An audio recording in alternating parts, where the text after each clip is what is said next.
Rigby the Squeak Heart, and today I'm going to be talking to you about hamster behavior. There are many behaviors that are considered normal for hamsters when they are really just common. An example of this is bar biting, where the hamster will continually chew the bars of a metal or wire enclosure. It is not good for the hamster's teeth, and it is a very obvious sign of boredom. The hamster may also come to do this to make noise and let their owner know, "I'm here, come take me out, I'm so bored." If your hamster is bar biting, it can even cause long-term damage to their teeth or even break them. The solution for bar biting is, as it is a stress and boredom-induced behavior, you will want to upgrade the hamster's enclosure or add more enrichment. And also make sure that your hamster's cage is above 450 square inches of floor space, as that is the bare minimum. I would recommend something at least 550 square inches, but bigger is better with proper enrichment. The second behavior is monkey barring. That is where a hamster will climb up the bars of a wire enclosure and will climb from the top.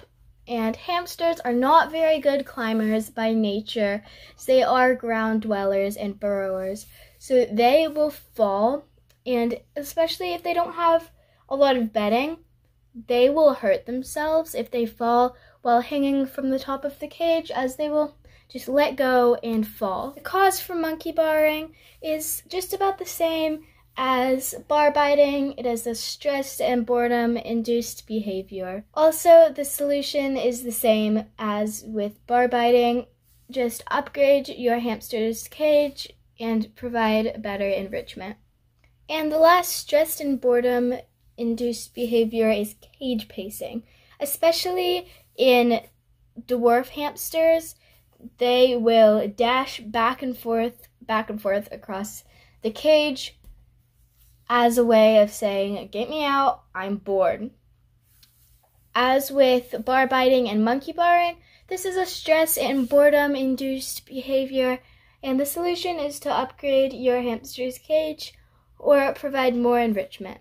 Now on to the behaviors that could be health concerns. Please note, if your hamster exhibits any of these behaviors, it does not necessarily mean they are sick. Please take them to the vet if you are able to, and don't try to give them any home medication without asking a vet first. The first health-related behavior is excessive scratching. You will often see your hamster be scratching at themselves, scratch at their ear. That's not necessarily an issue. If they do that from time to time, that's just what they do. But if your hamster is constantly scratching all over his body, then that could mean he has mites or a skin infection.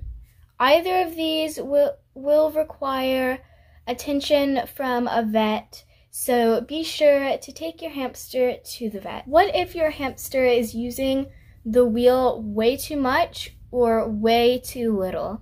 First, if your hamster is using the wheel way too much, that might mean he has become addicted to the wheel because there is not enough enrichment in the cage. So the only thing he can do is run and run and run and run and run and run, run all night long. He's gonna get really tired. Even if you have a big cage, if you don't have anything for your hamster to do in that cage, he is going to run and run and run and run and run all night long. That's not good for him. It's not good for you to exercise too much, so it's not good for your hamster either. If your hamster is using the wheel way too little, keep in mind that as your hamster gets older, he will become less active. Rigby does not use his wheel anymore. Another reason they may not use their wheel is because it's too small. Syrians need, at the very least, an 8-inch wheel. Depending on the size of your Syrian, they may need a 10 to 12 inch wheel in their cage. As long as they can move the wheel, it's not really too big for them.